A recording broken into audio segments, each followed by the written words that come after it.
Je me présente, que vous sachiez d'où je parle. Alors moi, je suis donc Nicolas Clerc, je suis paysan, comme l'a dit Delphine, à Sainte-Foy-Saint-Sulpice, au cœur de la plaine du Forêt. Je suis fils de paysan, je suis sur la ferme familiale depuis qu'on ne se rappelle pas qu'on vient sûrement d'ailleurs, mais nous, on est vraiment de ce village et même les villages autour, quoi. Et en fait, je me considère souvent un peu comme un métis intellectuel, parce que pour des raisons professionnelles, moi qui suis 100% paysan, eh bien, j'ai quitté la ferme de mes 20 ans à mes 30 ans et j'ai travaillé dans plein de villes de France, dans un groupe du CAC 40, dans des domaines industriels un peu commerciaux. Et c'est une période de ma vie où le week-end, j'étais paysan sur le tracteur, les vaches, les clôtures, la chasse, très très paysan. Et puis le reste de la semaine, c'était le costume, les commerciaux, les syndicalistes de la CGT dans les usines, enfin tout un monde très éloigné de mon monde agricole.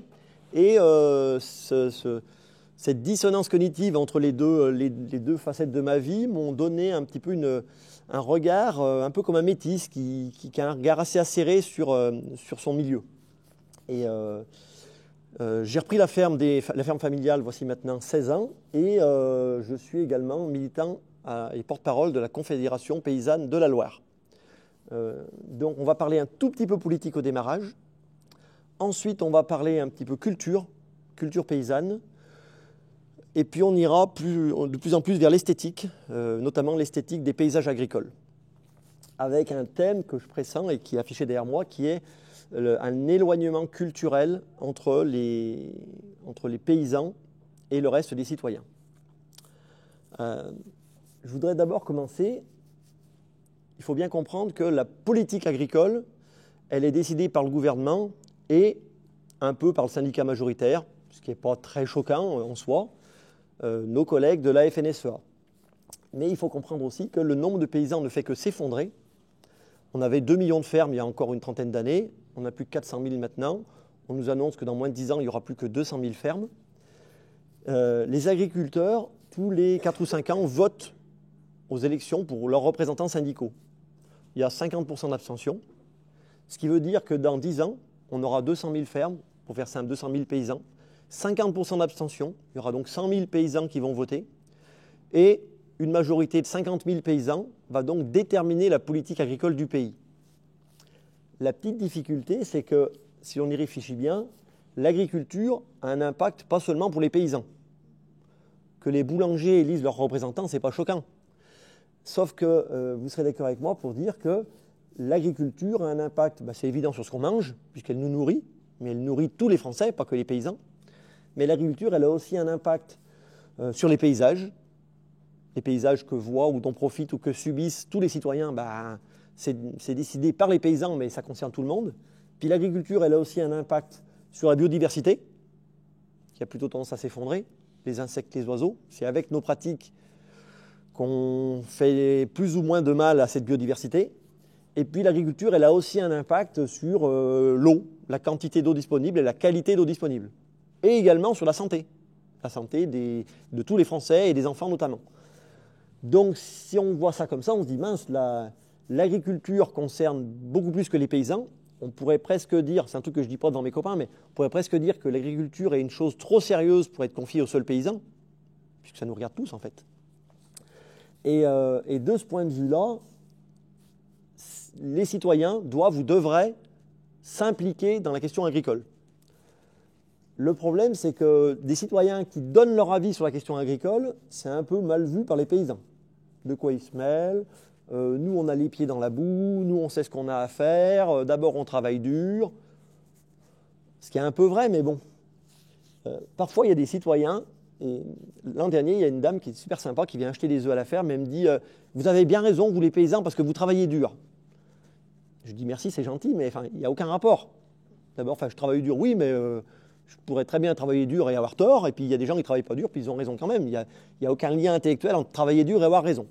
Et donc, le problème, c'est que... Alors c'est sûr que les paysans, ils aiment bien les soutiens comme ça, c'est très facile. Mais si les citoyens veulent avoir un avis sur l'agriculture, il est un peu important qu'ils la connaissent quand même, qu'ils la connaissent un minimum. Et quand on quand on la connaît, quand on connaît ses problématiques, ses atouts, ses impacts, on peut se permettre d'avoir un avis. Et si on ne fait pas ça, on n'arrivera pas à politiser le sujet de l'agriculture. Derrière moi, je vous ai mis un humoriste que peut-être vous ne connaissez pas, parce que c'est un humoriste des années 70. C'était le seul humoriste français de l'époque. C'était le roi du, enfin, avant stand-up, le roi du stand-up des années 70, Fernand Reynaud. Et il avait un sketch où il jouait le rôle d'un paysan. Et il ironisait un petit peu sur le langage agricole, le monde agricole. Et ce sketch-là, il le faisait à Paris devant les urbains. Et devant ces urbains, dans ce fameux sketch qui s'appelle Crésus, un paysan qui disait « ça a eu payé mais ça ne paye plus », à un moment, il sort une tirade et il dit, en gros, il fait le paysan qui se plaint et il dit « ah, j'ai une vingtaine de juments, ça me fait entre 30 et 60 chevaux par an selon si elles ont bien vélé ». Et là, toute la salle éclate de rire, à Paris, aux Champs-Élysées, parce que dire vélé pour une jument, c'est ridicule. En fait, une jument, elle pouline. Et les Parisiens, les urbains, éclataient de rire quand on disait vélé pour une jument. Parce que même les urbains, dans les années 70, avaient une culture agricole extrêmement opérationnelle. Parce qu'ils avaient tous un oncle, un beau-frère, un cousin paysan. Ils allaient tous en vacances à côté du paysan. Pendant les vacances, ils achetaient le lait chez le paysan. Les exercices qu'ils faisaient à l'école, c'était souvent des histoires de seaux de lait, de paysans, de tracteurs, de nombre de vaches, de nombre de poules, même en ville. Ce qui fait qu'on avait cette culture agricole, même chez les urbains. C'est désormais plus le cas maintenant. Alors il y a des restes. Je vous ai mis ici des mots que tout le monde connaît. On les connaît, oui, c'est bon, je les connais. Mais si on devait vraiment donner une définition de chacun de ces mots, on se rend compte qu'en fait, ils sonnent à notre oreille, ils font partie de notre culture. Les broutards, les chaumes, le fanage, les andins, le froment, une charrue. Bah oui, on sait tous ce que c'est qu'une charrue. Puis en fait, quand on demande ce que c'est qu'une charrue, très souvent on se trompe. Parce que charrue, ça ressemble à chariot, carriole.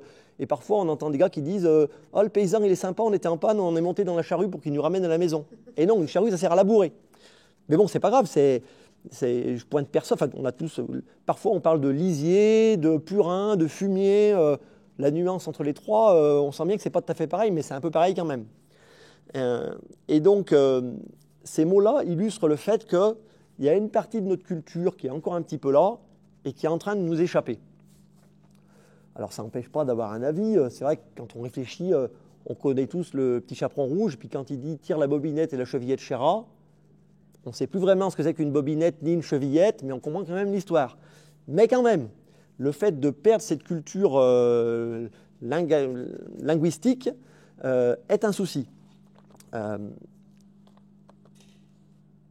Cette perte de culture, elle est de la faute à personne.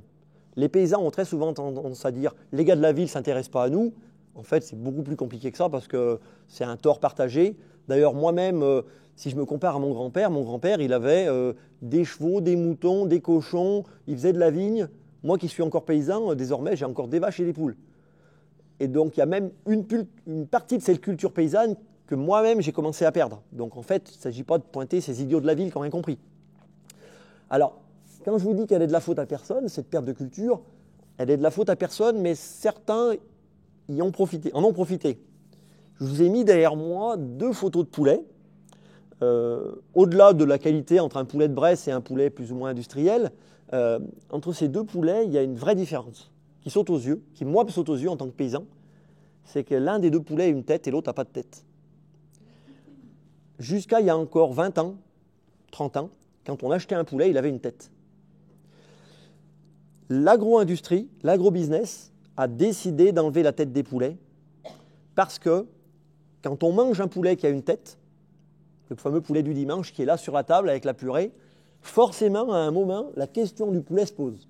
On est là, il nous regarde un peu, d'où il vient, où il a vécu, quelle vie il a eue, qui l'a tué, dans quelles conditions, on en mange un, on en mange 2. On est obligé d'en parler. Il est là, il nous regarde. C'est un vrai sujet. En enlevant la tête du poulet, l'agro-business fait que la question ne se pose plus. Ce n'est plus un sujet, l'individu poulet n'est plus abordé. Et c'est comme ça qu'on mange plus de poulet. On mange beaucoup plus de poulet maintenant qu'avant. Et si on veut aller encore plus loin, maintenant on achète du poulet, le blanc de poulet. Il est désossé, il est tranché. Donc la question de l'individu se pose encore moins. Et après, on peut acheter des fois des nuggets de poulet. Là, on ne sait même plus que c'est du poulet. Des fois, c'est même pas forcément du poulet. Donc l'agro-business a eu intérêt à cette acculturation des citoyens sur la question agricole.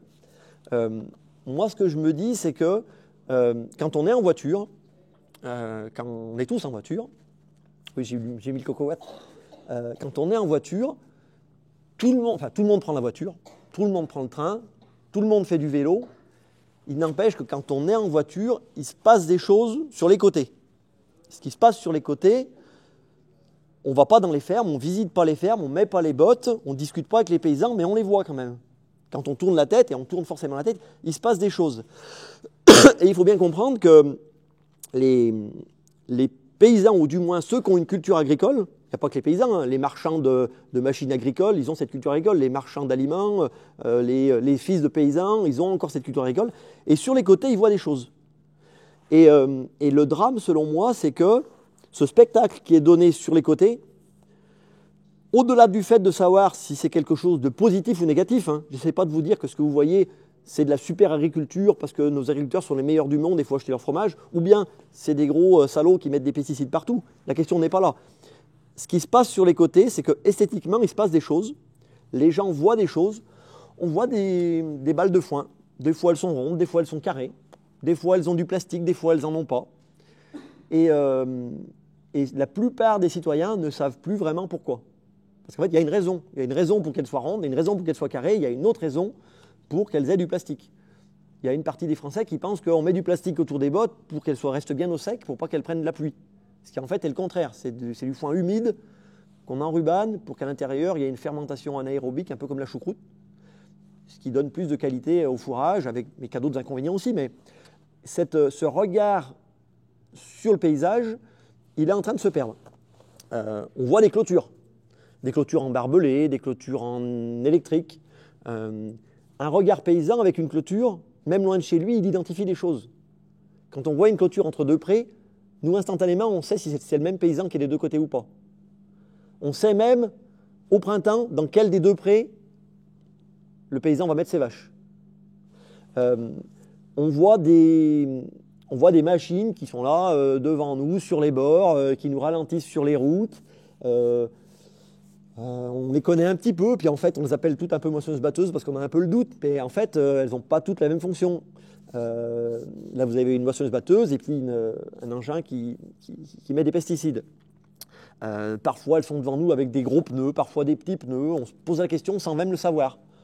Très souvent, on se pose la question en se disant, tiens, là devant moi vient de passer un jeune de 16 ans au volant d'un engin de 30 tonnes. Ça va, il a le droit, ils ont le droit de faire ça ou pas? Les bottes de foin, des fois elles sont attachées, des fois elles ne sont pas attachées. Et donc, les Français ont de moins en moins la culture pour comprendre cela. Parfois, on voit de la boue sur la route. On se fait une réflexion, on se dit, les salauds, ils ont encore mis de la boue sur la route. Ce qui est vrai, c'est des vrais sagouins, ils ont dégueulassé la route, c'est dangereux, ça glisse, il ne faut pas le faire, enfin, c'est évident. Il n'empêche que quelqu'un qui a une culture paysanne, qui a une culture agricole, sait que, oui, c'est un salaud d'avoir mis de la boue sur la route, d'accord, c'est un gros sagouin, mais s'il y a de la boue sur la route, c'est que quelque chose s'est mal passé pour lui. Ça s'est mal passé. Chaque fois qu'un paysan met de la boue sur la route, pour lui, c'est pas bon. Parce que si la boue colle au crampon, c'est qu'en fait, il ne fallait pas aller dans ce sens ce jour-là. Mais qu'il a dû y aller parce qu'il fallait récolter, parce qu'ils annonçaient la pluie et que si on attend, ça sera encore pire. Mais en roulant dans la boue, j'ai tassé le terrain et en fait, je vais semer du blé dans un mois et du coup, il va moins bien sortir. Et ça se trouve, pendant 2 ans, ça va moins bien pousser dans mon champ parce que j'ai mis de la boue sur la route. Et donc, il serait intéressant d'apporter, de regagner cette culture-là, pas forcément pour dire que l'agriculture est super ou qu'elle est nulle, mais simplement pour avoir un regard critique. Et en ayant ce regard critique, ça aurait l'intérêt également que les paysans sentent une pression sociale sur eux. Une pression sur ce qu'on fait, ce qui est bien, ce qui est moins bien, ce qu'on doit faire avec un peu de honte, parce que c'est pas très glorieux. Moi, quand j'étais petit, on faisait brûler les plastiques, les bâches d'ensilage en pleine journée. parce qu'on n'avait pas honte, ça faisait disparaître. Il restait un peu un truc au sol, mais c'était pas grave, quoi, on faisait brûler. Et puis, au bout d'une dizaine d'années, on a senti une pression sociale, parce que quand même, faire brûler des plastiques dans la nature, ça pollue. Alors, ce qu'on a fait, c'est qu'on a fait un premier pas, c'est qu'on s'est mis à faire brûler la nuit, pour que ça se voit moins. C'est déjà un premier pas. Et puis maintenant, on ne le fait plus du tout, il y a des processus de recyclage, et celui qui fait brûler la nuit, si on le voit, même nous les paysans, on dit que c'est un peu la honte quand même. Et il n'y en a presque plus qui le font. Et donc, il s'agit de regagner un regard critique sur les animaux. Là, je vous ai mis, c'est pareil, on voit des animaux, enfin sur les paysages, on voit des animaux en bord de route, des vaches, des moutons. Un jour, je me promenais avec un collègue qui fait du lait, et on était, pas l'autre bout de la France, mais de l'autre côté de Lyon. On roulait sur une route. Et puis, au bord de la route, mais au bord, à 100 mètres de la route, il y avait des génisses laitières. Tachetées noires et blanches comme ça, des génisses de 2 ans. Et le paysan, il tourne la tête avec moi, et puis par réflexe, il compte 10, 12, 16, 18. Et il me dit, 18 génisses. Et il reprend, moi je conduisais, il se retourne vers moi et il me dit, c'est une ferme qui fait 700 000 litres de lait. Et en fait, intellectuellement, alors ça sert à rien, mais quand on y réfléchit, ça se défend. Enfin, c'est facile. Tout le monde sait ou devrait savoir qu'en moyenne, les vaches font 3 lactations. Que s'il a gardé 18 génisses de 2 ans, c'est que tous les ans, il garde 18 génisses. Donc, en fait, son troupeau en lactation est de 3 fois 18 génisses. Ça fait donc 54, ou je ne sais plus combien. Qu'en moyenne, dans cette région, les vaches font 7000 litres de lait. 54 vaches, il avait dit, ça fait 600 000 litres. Et en fait, c'est marrant de me dire que ce même jour, il y a peut-être eu 10 000 personnes qui sont passées devant ce pré, qui n'ont même pas compris que c'était des vaches laitières. Et lui, avec ce tout petit indice de rien du tout, il a réussi à percevoir. C'est un peu comme, ça me fait penser à Sherlock Holmes, il arrive, il n'a rien vu, 2 traces, machin, le verre il est posé comme ça, et à la fin il résout l'énigme, quoi. Et en fait, moi je milite pour qu'on trouve des moyens, ils sont encore à chercher, pour redonner cette culture aux Français, cette culture de ce qu'ils voient depuis la route, depuis le vélo, depuis le train, pour leur donner des atouts pour après se remettre à avoir des avis politiques sur l'agriculture. La question DS se pose aussi. La taille des parcelles, elles sont grandes, elles sont petites, elles sont triangulaires, elles sont carrées, elles sont plates. On voit des travaux de fenaison, des travaux de foin, de paille, de la paille qui est parfois broyée, parfois qui est bottelée, ces arbres. Et je voudrais qu'on s'attarde particulièrement sur cette photo de cet arbre avec ses vaches. Parce qu'en fait, cette question me travaille depuis 2 ans, la question des paysages agricoles, et j'ai eu l'occasion d'en parler avec le président de la fédération de marche de mon département.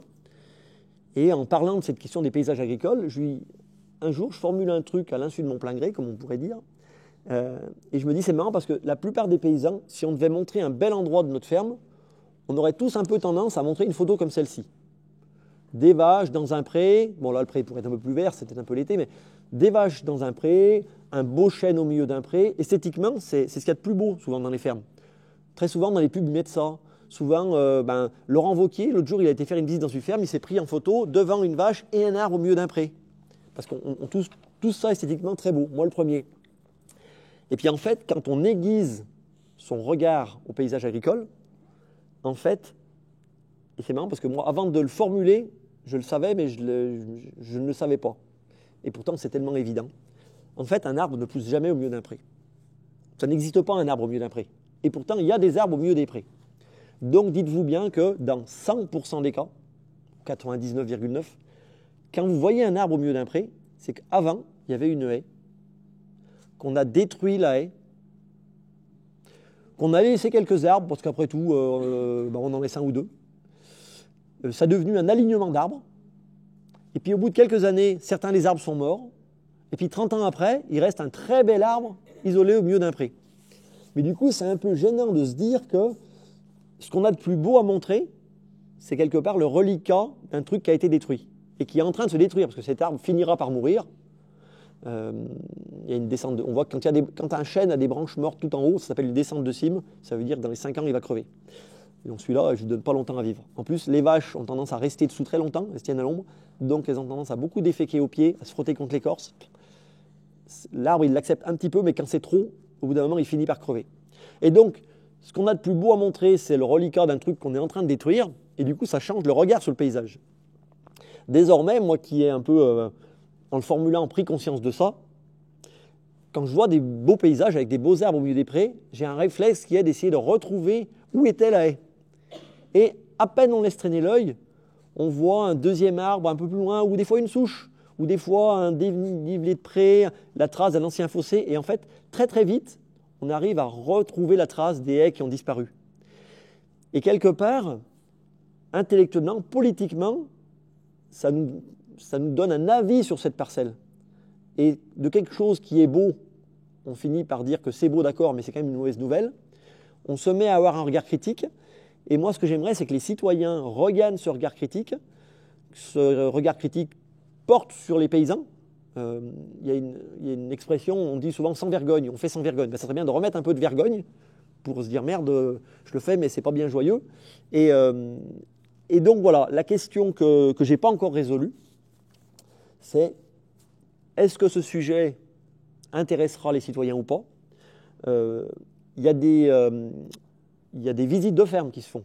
Il y a même des très beaux films sur le monde agricole, la ferme des Bertrands, la théorie du boxeur.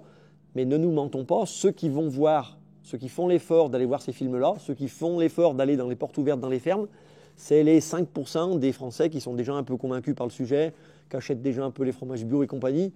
Donc l'enjeu de refaire une culture commune des Français, c'est pas comme ça qu'on l'aura. Et je me dis que cette question de redonner de la compétence sur la lecture des paysages, c'est peut-être le moyen de renouer ce lien entre les Français et le monde agricole. C'est la fin de ma présentation, j'ai plus de cartouches. Maintenant, on va pouvoir échanger entre nous. Est-ce que ça vous parle, ce que je vous ai dit? C'est quelque chose qui me hante, moi, personnellement. Et plus je le formule, plus je le vois. Après, on peut continuer là-dessus en prenant des exemples de 1000 petites choses que moi, je vois, que les paysans ou ceux qui sont du monde agricole voient sur les bords des routes et que les gens ne voient pas. On pourrait dire, par exemple, des fois, il y a des cubes blancs dans les prés. Vous avez jamais vu des trucs blancs? Des fois, il y a un seau aussi. Il y a un seau posé au milieu d'un pré. Ouais. Voilà. Et ben, en fait, c'est des pierres de sel qui sont faites pour les vaches, souvent pas loin du village, pour qu'elles aient des minéraux, du calcium, des fois iode, sélénium. Des fois, il y a des seaux de minéraux. Des fois, quand vous voyez un pré qui a un petit parc métallique pour attraper les animaux, on en voit des prés comme ça. Eh bien, en fait, nous, les paysans, on sait que ce pré-là, il n'appartient pas aux paysans du coin. Parce que le paysan du coin, les vaches, il ouvre la clôture, puis elles font 300 mètres à pied, elles rentrent à la ferme. Si le paysan a construit un parc métallique, c'est que c'est loin de chez lui. C'est que donc c'est un pré qui est à plus de 2 km de chez lui, ou 1 km si vous voulez. Mais je pourrais multiplier les exemples sur tout ce qu'on peut voir depuis la route, et qu'il manque juste quelques petites clés, parce qu'en fait, une fois que je vous l'ai dit, c'est pas très compliqué, hein, une fois qu'on le sait, on le sait. Ça ne demande pas une culture, des années d'études. Quelque part, en quelques séances de dizaines de minutes, on arrive à avoir ce regard critique. Et voilà. Des questions?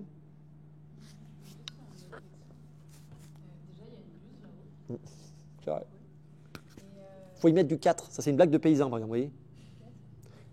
Quand on donne le nom d'un oiseau protégé, les paysans, nous, on a une blague qui dit qu'il faut y mettre du 4. Le 4, c'est le plomb. Oui, ça, c'est une blague de métis. Ça, je l'ai fait qu'avec mes copains paysans. En théorie, je ne devrais pas la faire là, mais comme je suis un métis, je vous le dis. Mais aussi, je trouve que ça va quand même parce qu'il y a quand même une petite aide derrière. Là, j'ai passé 2 ans dans les Deux-Sèvres. Ça va, quoi. Bah oui. Il y a des hectares. Ah bah oui, c'est une catastrophe, les Deux-Sèvres. Ah oui. J'ai habité à Niort pendant 1 an. Niort-Poitiers. Les poteaux électriques, là, c'est la déprime. Enfin, même le sud de Vendée, c'est une catastrophe. Mais je trouve que là, encore, dans la catastrophe, la catastrophe du remembrement, là, je trouve que ça va, quoi. Alors, le truc, c'est que si vous posez la question du remembrement, en fait, le remembrement est terminé en France et pourtant les haies continuent à disparaître. Et dans notre région, elles disparaissent. Ah, pardon. Ah oui, le remembrement, ça s'est fait dans les années 70. Et c'est vrai que les petites parcelles, c'est galère à travailler. Une petite parcelle, on tourne au bout. Enfin, on aime bien les champs un peu plus longs, quoi, un peu plus carrés, un peu plus longs. Celui qui a un champ de 50 mètres de long, il est heureux d'avoir un champ de 100 mètres de long. Cette question, on travaille beaucoup. Un jour, j'ai fait un tableur Excel pour calculer l'intérêt qu'on avait à agrandir un champ. Et en fait, effectivement, quand on travaille un champ, quand on va au bout, on fait demi-tour. Ça nous perd du temps. Et puis non seulement ça perd du temps, mais en plus, on tasse. Faire des manœuvres au bout, ça tasse le terrain. Et très souvent, le bout du champ pousse beaucoup moins que le milieu. Et si vous avez un champ de 100 mètres de long, ben, le bout, entre la perte de temps et le bout qui ne pousse pas, qui mesure toujours la même chose, ça peut représenter 5, 8% du champ. Et j'ai fait un tableur Excel pour mesurer l'intérêt qu'on avait à agrandir le champ. Et en fait, c'est vrai qu'on a vraiment un intérêt de passer d'un champ à 100 mètres à 200 mètres. C'est encore, on va dire, on gagne encore un petit peu à passer d'un champ de 200 mètres à 300 mètres. Mais sincèrement, mathématiquement, passer d'un champ de 300 mètres à 400 mètres, on gagne 0,02%, quoi. Au bout d'un moment, l'intérêt à rallonger le champ, il est même plus vraiment mesurable. Et pourtant, on continue à agrandir. Donc ça, c'est la question de la taille des champs, c'est une vraie question politique, par exemple. Parce que moi, en tant que paysan, j'ai envie de vous expliquer pourquoi il faut rallonger les champs. Mais ce que j'aimerais, c'est que les citoyens aient les connaissances pour me dire, d'accord, il faut les rallonger, mais jusqu'où? Allez, 300 mètres maxi. Et si les citoyens avaient la connaissance pour dire pourquoi c'est logique d'agrandir, mais jusqu'à une certaine mesure, on pourrait avoir ce débat, cette négociation. Et puis les citoyens, si vraiment ils avaient la connaissance agricole, ils pourraient me dire, bon d'accord, tu as des vraies raisons d'allonger ton champ. C'est vrai, il faut qu'un champ soit long. Mais quel est l'intérêt d'avoir un champ qui est large? Sur que là, ben si, parce que quand même, un enrouleur, quand on arrose, un enrouleur, ça fait 70 mètres de large. Donc ben là, vous pourriez me dire, ben non, ben à ce moment-là, un champ, ça doit faire 70 mètres de large. Et ce qui veut dire que les champs, à la limite, ils pourraient faire aller 300-400 mètres de long, mais jamais plus de 70 mètres de large. On pourrait avoir une négociation comme ça. On les travaille toujours dans le même sens, les champs. Alors là, je pourrais avoir un argument en tant que paysan, je pourrais dire, oui, mais si mon champ, il fait 100 mètres de long, c'est embêtant parce que du coup, comme mon enrouleur fait 70, si on fait une haie à 70, il n'y aura plus que 30 et je ne mets pas mon enrouleur. Alors on pourrait avoir une négociation qui pourrait dire que jusqu'à 139 mètres, d'accord, on fait des champs de 139 mètres. Mais il n'y a aucune raison d'avoir un champ de 500 mètres de large. Et en France, il y a plein de champs de 500 mètres de large sur 2 km de long. Mais le truc sur lequel je voulais rebondir, parce que tu as prononcé le mot romain, c'est que désormais, ces fameux arbres là, ces arbres isolés, c'est désormais comme ça que les haies disparaissent. Et en fait, désormais, une haie disparaît sans même que le paysan ait décidé de la faire disparaître. Et pourtant, c'est lui qui l'a fait disparaître. Je vous explique. Le paysan, il a un pré. Et puis, le voisin arrive à la retraite, et le paysan récupère le pré d'à côté. Donc, il a 2 prés, séparés par 2 clôtures de barbelés. Et puis, il met ses vaches, un mois d'un côté, un mois de l'autre. Et puis, au bout de 7-8 ans, les barbelés commencent un peu à se casser la figure. Et là, le paysan, il dit, bon, bah, il faut que j'achète des piquets, 5 € le piquet, des barbelés pour refaire une séparation entre 2 prés où c'est mes vaches des 2 côtés. La flemme, j'enlève les barbelés. Vive la nature. Barbelé, c'est pas beau.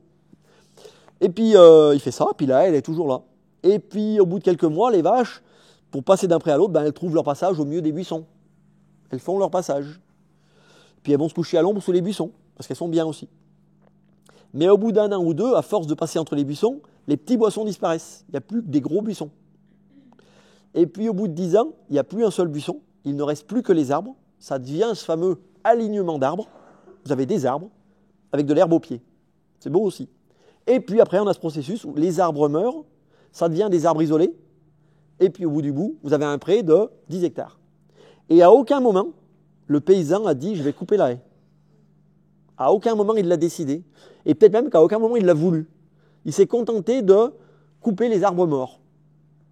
Et désormais, dans la Loire, c'est vraiment comme ça que les haies disparaissent. Par ce processus d'agrandissement, parce qu'une haie, à la base, ça servait à séparer les propriétés, enfin les paysans. Je me coupe de mon voisin, parce que je ne veux pas qu'il voit ce que je fais chez moi, ou je ne veux pas que mes vaches voient ses vaches, donc on met un peu de buisson entre les deux, une haie. Ou bien dans une ferme, une haie, ça servait à séparer 2 productions. J'ai des vaches et j'ai des choux, je mets une haie entre les deux pour pas que les vaches voient les choux et aillent manger les choux et forcent la clôture. Et donc, les haies servaient à séparer les productions et les fermes. Mathématiquement, si on fait des fermes plus grandes et moins nombreuses, il y a moins de périmètre, moins de séparation entre les fermes. Et si en même temps les fermes ont tendance à se spécialiser, même en prairie naturelle, eh bien, les haies disparaissent. Et la difficulté, c'est qu'on peut très bien avoir des prairies parfaitement naturelles, une flore variée, des prairies naturelles et pourtant plus de haies. Et donc une dégradation du paysage. À tel point que, moi j'ai des copains apiculteurs bio, hein, et ils me disent quand même ça la fout mal parce que dans notre région, on fait moins de miel que dans le nord de la France où ils mettent les pesticides. Le gars il est en bio. Je dis ah bon, et comment tu expliques ça? Il me dit ben, chez nous on a beaucoup de prairies, mais les paysans sont devenus tellement bons maintenant que pour récolter le meilleur foin, la meilleure qualité de foin pour leurs animaux, ils le récoltent juste avant que les prairies aient fleuri.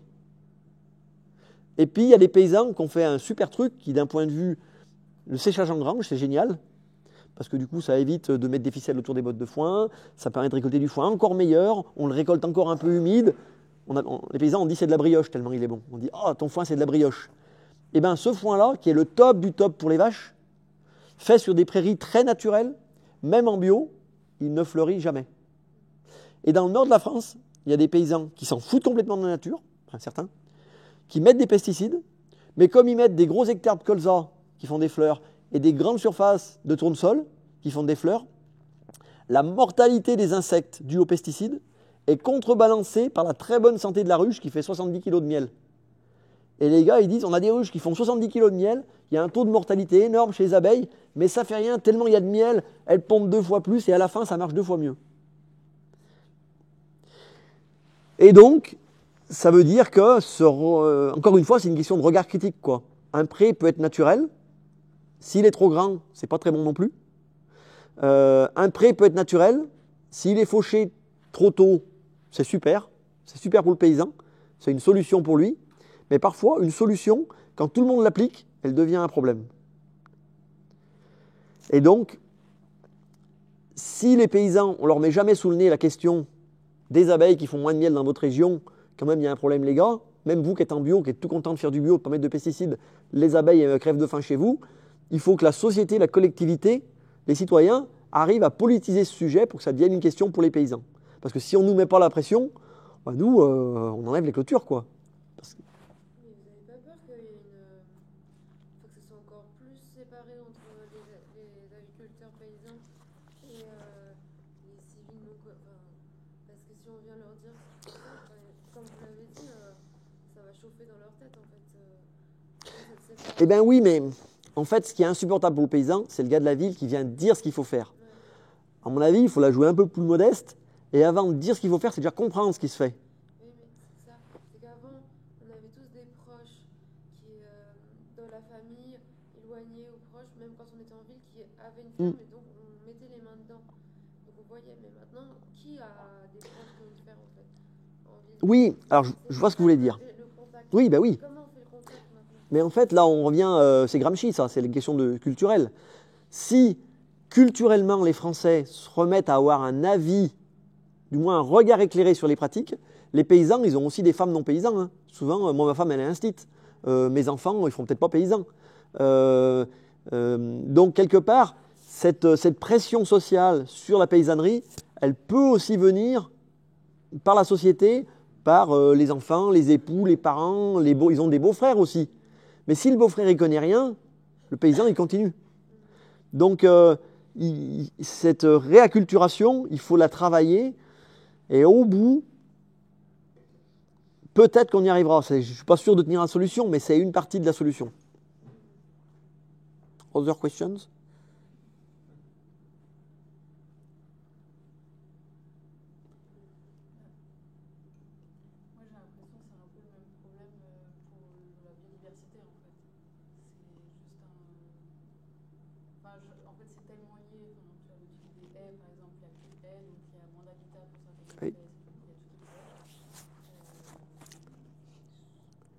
Oui, mais regardez, par exemple. Est-ce que si les gens ont plus de connaissances sur l'environnement, du coup, ils s'intéressent à l'habitat de telle espèce ou telle espèce, ils disent ah, ok, ouais. Non, mais regarde, je vais te donner, on se tutoie. Hein.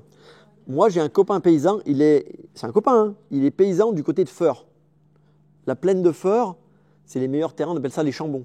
En un mot, c'est les super terrains où ça pousse, c'est le top, quoi. Ils valent 2 fois plus cher que chez moi parce que ça pousse 3 fois plus.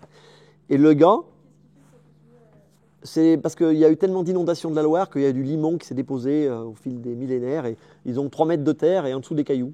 Donc les cailloux drainent le trop d'humidité et les 3 tonnes de terre, de limon font pousser 10 fois plus. Et ce gars-là, il a sur sa ferme aucun arbre. Et alors il a 55 ans, je n'en veux pas, mais le gars, il a aucun complexe avec ça. Et il peut te dire, ah non, mais les arbres en bord de parcelle, merci, hein, les rétroviseurs des tracteurs qu'on casse dans les branches, ça va, j'ai donné. Hein. Ça va beaucoup mieux maintenant. Bon, il a 55 ans, il ne faut même plus en vouloir, on va passer à autre chose. Mais on pourrait se dire que quelque part, une phrase comme ça, le mec, il ne devrait pas la dire. Enfin, ça devrait être un peu honteux de la dire. Moi, j'ai un copain, il irrigue, il est irriguant. Il utilise presque, enfin, il a battu son record, pas cette année, mais l'an dernier, 100 000 mètres cubes d'eau. 100 000 mètres cubes. C'est pas dur. Un enrouleur, c'est 30 000 mètres cubes. Hein. Donc, il a 4 enrouleurs, 100 000 mètres cubes d'eau par an. Et bien, sur sa ferme, l'eau du canal du Forêt, prise au barrage de Grandjean, sur sa ferme, il n'y a aucune mare avec aucune grenouille. Et ça marche très bien pour lui. Hein. Et bien, peut-être qu'avec une culture française qui changerait, ça serait un peu la honte. Moi, ce que je milite, c'est pour que ce soit un peu la honte. Que tu as 100 000 mètres cubes, tu passes 100 000 mètres cubes d'eau par an, tu n'as aucune mare avec aucune grenouille, et ils font comment les hérissons en été, enfin tu vois, c'est un peu la honte, quoi. Et sincèrement, s'il y avait une petite pression sociale, par lui, par ses enfants, eh ben, pour un paysan, faire venir une pelleteuse, c'est rien, quoi. Il fait une pelleteuse, il recreuse la vieille mare qu'il a bouchée il y a 20 ans, au pire, il ouvre le robinet, en 2 heures, il a mis 50 mètres cubes d'eau dedans, et c'est rien pour le paysan. Économiquement, ça ne lui coûterait rien. Quand on passe 100 000 mètres cubes, mettre 200 mètres cubes par an dans une mare, mais c'est 2 heures de robinet. La seule raison de ne pas le faire, c'est qu'il n'a aucune honte à être comme ça. À la limite, il ne se sent pas en tort, donc il ne faut même pas lui en vouloir, il ne faut pas le juger quelque part, parce que pour lui, ce n'est pas une honte. Il faudrait que ça redevienne une honte. Et de ce point de vue-là, moi j'en veux un peu à certains environnementalistes, parce que certains environnementalistes essaient de calculer l'intérêt, le service écosystémique. Mais regardez, si vous mettez des mares, si vous mettez des arbres, ça a un intérêt écosystémique. Et moi, je dis que c'est de la connerie. Parce que essayer de calculer l'intérêt économique, écosystémique de mettre une mare, ça veut dire accepter l'idée que si le calcul disait 0, on pourrait la boucher. Mais non, on met une mare, on s'en fout de l'intérêt écosystémique. Il y a une mare parce que vive la nature, quoi. Vive les hérissons, vive les grenouilles. J'ai pas besoin qu'on me calcule l'intérêt. En plus,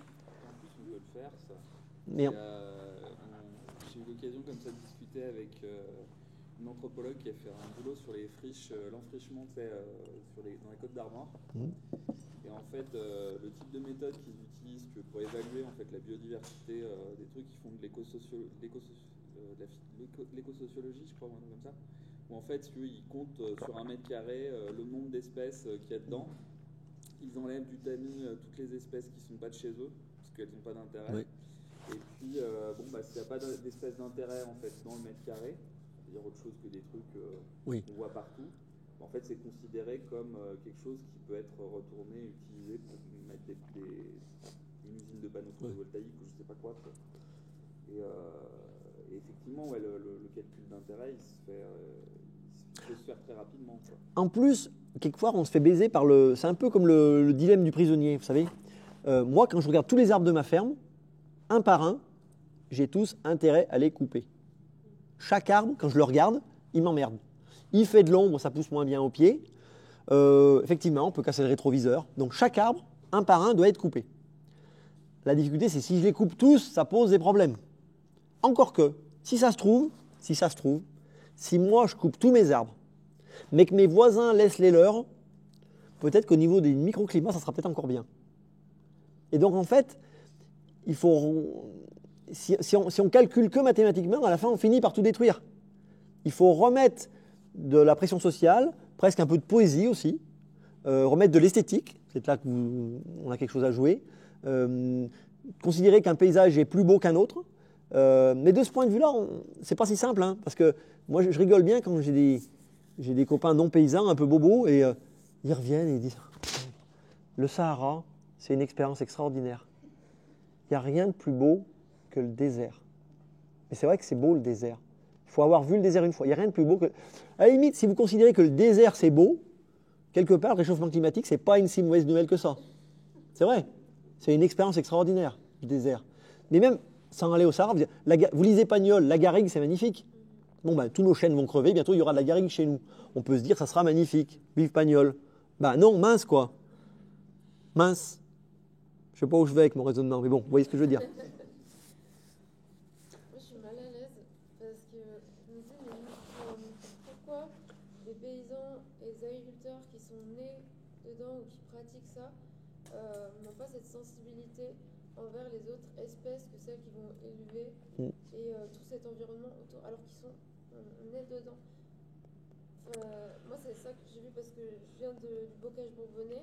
On avait beaucoup de haies et du coup, on se faisait chier à faire nos allers-retours, à entretenir nos haies, enfin nos clôtures. Et après, je suis arrivée dans la plaine du Val d'Allier où en fait ils ont tout rasé et on a mis que du colza et beaucoup de maïs. Et ça n'a plus rien à voir. Et même gamine, je suis née dedans. Je me dis, mais qu'est-ce que c'est que cette agriculture? Je suis née dans le bocage bourbonnais, j'arrive là. Mais qu'est-ce qui s'est passé dans le cœur des agriculteurs pour plus voir tout ça? Ben, le problème, c'est que les paysans, ils se sont créés eux-mêmes une microculture totalement déracinée, on peut dire, une culture de l'esthétique. Par exemple, il y a des expressions de paysans en disant ton blé, il est propre. Et ton blé, il est propre, ça veut dire que tu n'as aucun coquelicot. C'est comme les gens qui ont juste un gazon hyper Eh oui. nickel, sans aucun relief dans leur Eh oui. jardin. En fait, c'est dire, ah c'est beau, c'est tout lisse. Oui. Mais alors, ils sont où les papillons? Où est-ce qu'ils sont nos arbres Bah oui, mais ou même en ville, un goudron soulevé par des racines d'arbres, certains trouvent ça moins beau qu'un goudron bien plat. Et pourtant, quand la vie donne des signes de présence, c'est ça qui devrait être beau. Donc, ça, c'est un rapport à l'esthétique, quoi. Et la génération des boomers, elle a un peu, elle est partie là-dedans, elle s'est laissée bouffer par ça. Cette année, on a eu un été très humide, et les bio, on est mal, hein, parce qu'il y a une plante qui s'appelle le rumex. C'est une vraie saloperie, cette plante. Et la seule solution de la tuer en bio, c'est de la gratter en été pour leur mettre les racines au soleil pour qu'elle crève, et comme ça, après, il n'y en a plus. Et on a eu un été tellement humide que cette année, elles n'ont pas crevé. Ce qui fait que les racines sont reparties. Et là, on a labouré. Et l'année prochaine, c'est un peu la honte, mais on va voir les bio, on va être envahis de rumex, quoi. Ça va être un peu la honte, quoi. Ça va être la honte par rapport aux autres. Ils vont dire, ah, t'as eu ton blé cette année. Il y aura des blagues du style, ah, tiens, tu fais de la chicorée. Alors, ça ressemble un peu à la chicorée de loin. Et ben voilà, quoi. Il y aura des blagues où le paysan qui loupe son désherbage et qui laisse pousser les coquelicots, on se fout de sa gueule. On se fout de sa gueule. C'est un peu bête, mais c'est comme ça. Donc, ça, c'est une culture à changer, quoi. Parce qu'il a loupé son désherbant. Alors, on lui dit, alors, t'as semé les coquelicots? Alors, Jackie, t'as semé les coquelicots? Tu vois? Enfin, voilà, quoi. C'était une espèce d'humour beauf un peu. Il est en moi, donc je le défends, l'humour beauf. Mais il fait des dégâts, quoi. Il fait des dégâts, l'humour beauf, quoi. Est-ce que ça explique aussi pourquoi les paysages agricoles ils sont si différents d'une région à une autre? Pourquoi il y a des régions où on a encore des bocages, pourquoi il y en a d'autres où c'est plus du tout le cas? Est-ce que c'est aussi cette culture, cette microculture locale qui fait qu'il y a des enjeux culturels? Alors, il y a un peu la part culturelle. Je vous donnerai l'exemple d'une commune où il y a une vraie part culturelle. Très souvent, c'est pas culturel. Très souvent, mon histoire de haies qui séparent les productions et les fermes, elle est hyper opérante, quoi. Si vous avez des grosses fermes, les haies disparaissent. Si vous avez une spécialisation, les haies disparaissent. Après, la part culturelle, elle peut intervenir à certains endroits. Vous voyez, il y a un village qui s'appelle Burdigne. Et c'est un village qui a une culture un peu spéciale. Style de 300 habitants, il y a 2 troupes de théâtre. Tous en vente directe, ils font tous du fromage, machin. Et dans ce village-là, un paysan qui arrive à la retraite, si il vend sa ferme à un voisin pour l'agrandissement, ça sera la honte. Ça sera la honte pour lui. Ça sera la honte. Mais en fait, c'est un village qui a gardé une vraie vie collective. Donc la honte, il l'a. Donc en gros, non, il veut installer un jeune. Et même s'il peut, il peut couper sa ferme en deux pour installer 2 jeunes. Ils en sont là, les gars. Et la difficulté, c'est que en plaine, on a un peu perdu ça. En plus, pour refaire un peu de politique, on critique souvent l'ancien monde un peu conservateur, mais auparavant, quand on se croisait à la messe, il y avait le regard des autres. Désormais, on ne va plus à la messe, on emmerde tout le monde. Et donc, même le regard un peu conservateur, droitard, il avait un rôle pour empêcher de faire n'importe quoi. Vers chez moi, il y a un châtelain qui a une propriété avec un paysan dessus. Et le châtelain, il a 90 ans. Et un jour, il vient voir le paysan et il lui dit, bon, c'est le fils qui a repris maintenant. Il dit, Emmanuel, Manu, faut qu'on re-signe le bail, faut qu'on refasse le bail, je veux qu'on refasse le bail comme il faut. Et le fils lui dit, ah bon, et pourquoi? Et le père, le châtelain, dit, bah parce que là, c'est mes enfants qui vont reprendre et en gros, je leur fais pas confiance, quoi. Ils vont peut-être te virer, quoi. Parce qu'eux, ils habitent à Paris, où ils vont vendre. Et donc, c'est le châtelain, 90 ans, avec tous ses défauts conservateurs, qui dit, bon, je connaissais ton grand-père, quoi. Donc, je veux pas que mes enfants te baisent. C'est beau, quelque part. Et bien, cette pression-là, elle est en train de disparaître. Enfin, elle a même disparu. C'est un reliquat, ça. Donc,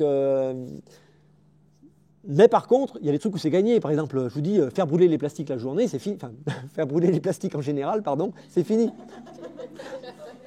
Donc, on ne fait plus brûler les plastiques. Il y a des processus de ramassage. On ne fait plus brûler les plastiques. Les pneus dans la nature, tout ça, c'est fini maintenant. Donc, ça peut être gagné sur certains tout petits domaines. Il y a 1% de la bataille qui a été gagnée. Maintenant, c'est la honte de faire brûler des plastiques. C'est la honte et c'est puni. La taille des haies, il y a aussi le truc. Moi, je sais que ma voisine, elle met la pression à son mari pour quand il coupe les haies, quand il voit une sortie de chêne, il a obligation de lever sa machine et il redescend. Sinon, en fait, il rase tous les arbres et du coup, il n'y a plus aucun arbre. Parce que les haies, on les taille. Et oui, on passe avec le broyeur, ce qui fait que les haies n'arrivent pas à sortir. Et puis un chêne, quand on l'a broyé une fois, deux fois, il disparaît. Oui, mais là, vous voyez, on pourrait imaginer. On pourrait aussi imaginer une pression sociale qui fait que il y a des pays, il y en a quelques-uns qui font ça. Ils prennent des piquets, des petits piquets, et avant de broyer, ils passent. Et quand ils voient un chêne qui est droit, qui a un peu vocation, ils plantent un piquet avec un petit bout de ruban rubalise au-dessus. Eh ben, on pourrait se dire aussi, quand on voit un mec faire ça, on s'arrête pour lui dire merci, bravo, t'es un champion, quoi. Et on ne le fait pas assez, nous non plus. Et le mec, on lui dirait merci 3 fois, il se sentirait fier, les femmes le trouveraient beau. Enfin voilà, ça joue aussi, quoi. Ça joue aussi. Vous voyez ce que je veux dire? Quand on est gratifié, en fait, ça donne envie de continuer ça. Mais oui. Évidemment. Enfin, ça peut aller, pas dans la pression, mais ça peut aller dans le compliment de à chaque fois dès qu'il y a un petit geste qui est fait. Mais bon, nous, on n'est pas là, on n'est pas sur les terrains. On n'y est pas, mais certains y sont, et la culture, elle est commune, quoi. Il y a des gens qui habitent à la campagne, il n'y a pas que des paysans à la campagne. Tous les gens dans la campagne, moi je vois, ça me casse la tête, quoi. Il y en a, même leur jardin, enfin, tout est hermétique, enfin, je sais pas. Non, regarde, ça a beaucoup bougé. Par exemple, auparavant, le nombre de jardiniers qui mettaient du désherbant dans leur jardin, c'était systématique. Maintenant, même les boomers 70 ans, eh ben, non, ils ont arrêté. Non, mais vraiment. Non, mais il y en a plein qui ont arrêté. Le Roundup dans le potager, c'est fini. Enfin, c'est pratiquement. Alors, sur les allées, oui, ils sont encore. Oui, voilà, il faut que ce soit propre. Mais non, mais il y a des petits bouts, ça a été gagné. Alors, ça n'empêche pas le monde de s'effondrer. Après, il y a aussi ceux qui font plus du tout de jardin. Moi, ça me rend triste. Quand je vais à Brabant, la plaine d'Allier, les gens, ils habitent là, mais c'est des campagnes dortoirs. Eh oui. Ils travaillent en ville et ils ne connaissent pas du tout le travail de leurs voisins qui font de l'agriculture. Ils ne peuvent pas faire de la pression sociale. Moi, autour du maïs, il n'y a personne qui critique. Il n'y a personne qui pourrait dire ça va pas, t'arroses en pleine journée, en canicule. Il y a un problème, mon gars. Là. Moi, ça me fatigue là-bas. Parce que les gens, sur place, n'ont plus la culture ou l'envie de se rapprocher de ces gros. Bah oui, mais. Oui. Alors, mais. Il y a des signes, des fois, tu vois, qui choquent certains habitants. Je prends un récit, tu vois, que m'avait fait mon collègue là, des Trois Granges, là, qui me disait, l'autre jour, j'étais avec la machine là, qui fait l'asperceur, là, le pulvérisateur, et il faisait un traitement bio, oui, bouillie bordelaise, quoi. Ouais. Bon, c'est pas top non plus, hein. C'est du cuivre. Mais pour les champignons, c'est vraiment pas bien. Mais bon, bref, celui-là, il est permis. Mais par contre, il s'était fait multiplier, tu vois, quelqu'un qui sort de chez lui et qui lui dit non mais ça va pas, qu'est-ce que vous faites, machin, etc.